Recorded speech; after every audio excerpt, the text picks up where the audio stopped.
Well, I'd love for the United States to be a functioning democracy and to be a good example for other countries.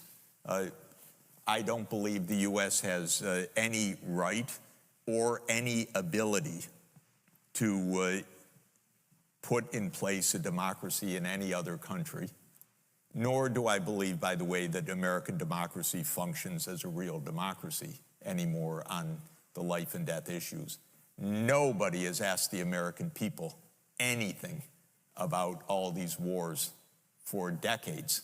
And by the way, I can tell you, and I'm telling you authoritatively and truly, they lie about every goddamn thing about these wars. And so that's not democracy either.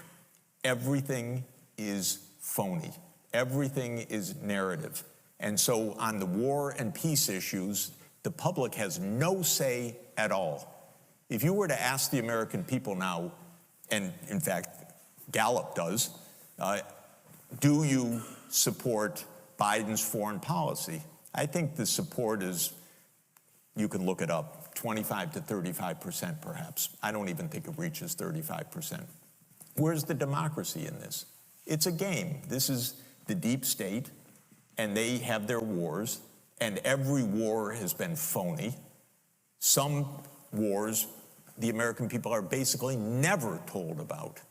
For example, the war in Syria. And you may actually hear from grown-up reporters who are lying through their teeth or ignorant beyond imagining that, oh, the war in Syria, yes, Russia intervened in Syria. Well, do you know that that Obama tasked the CIA to overthrow the Syrian government, starting 4 years before Russia intervened? What kind of nonsense is that? And how many times did the New York Times report on Operation Timber Sycamore, which was the presidential order to the CIA to overthrow Bashar al-Assad? 3 times in 10 years. This is not democracy. This is a game. And it's a game of narrative. Why did the U.S. invade Iraq in 2003? Well, first of all, it was completely phony pretenses. It wasn't, oh, we were so wrong, they didn't have weapons of mass destruction. They actually did focus groups in the fall of 2002 to find out what would sell that war to the American people. Abe Schultzky, if you want to know the name of the PR genius. They did focus groups on the war. They wanted the war all the time. They had to figure out how to sell the war to the American people, how to scare the shit out of the American people. It was a phony war. Where did that war come from? You know what? It's quite surprising. That war came from Netanyahu, actually. You know that? It's weird.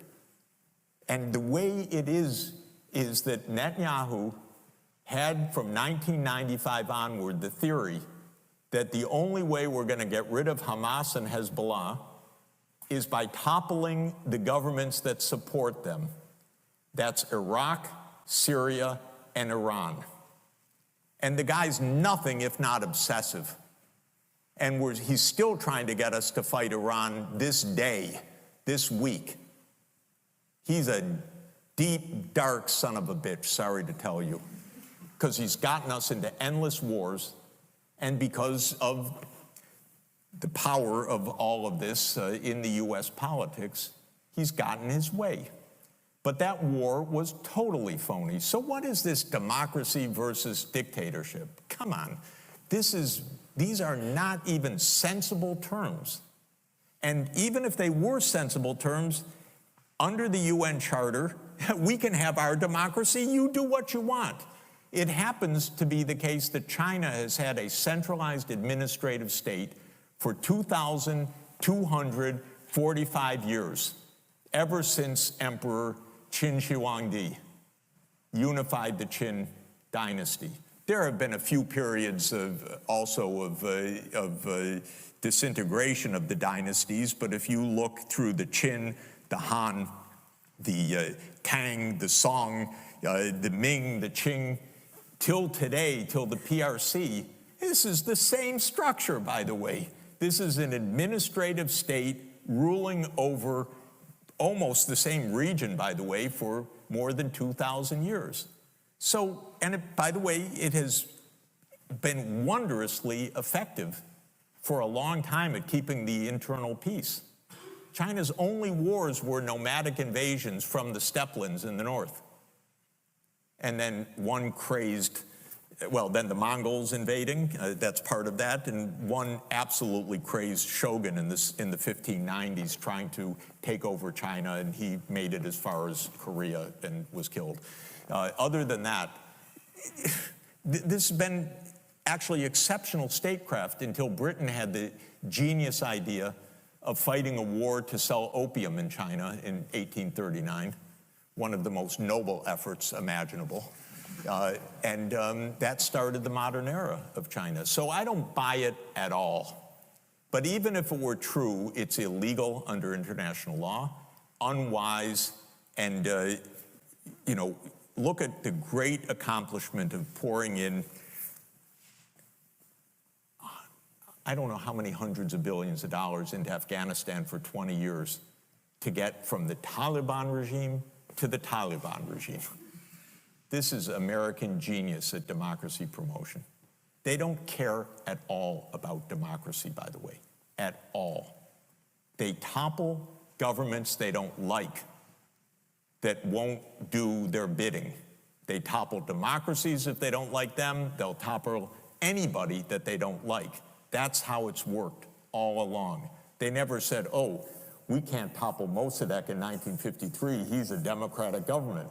No, they toppled a democratic government in Iran and put in a police state, which led to wonderful long-term relations with Iran because they really love the American people for that. So this is not about democracy. This is a game, and it's a terrible game, and it's a secret game, and it's played by the CIA, which is the most important agency in the United States, because they have complete secrecy, complete unaccountability. There was one review of the CIA 49 years ago, the Church Committee, and nothing since then.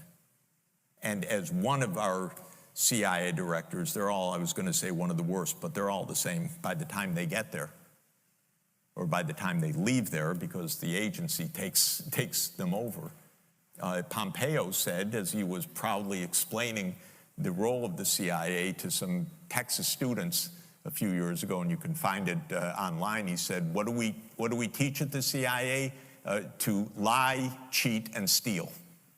And that's a pretty good encapsulation of the methodology. And that is a very dangerous world being created that way. So China's not going to turn the U.S. into a dictatorship. Maybe the U.S. will turn into a dictatorship. Maybe it will just turn into a plain old plutocracy. Maybe it will turn into a military-industrial state as the complete dominance. I don't know. But it's not going to come from China. It's going to come from inside. That's where our risk is.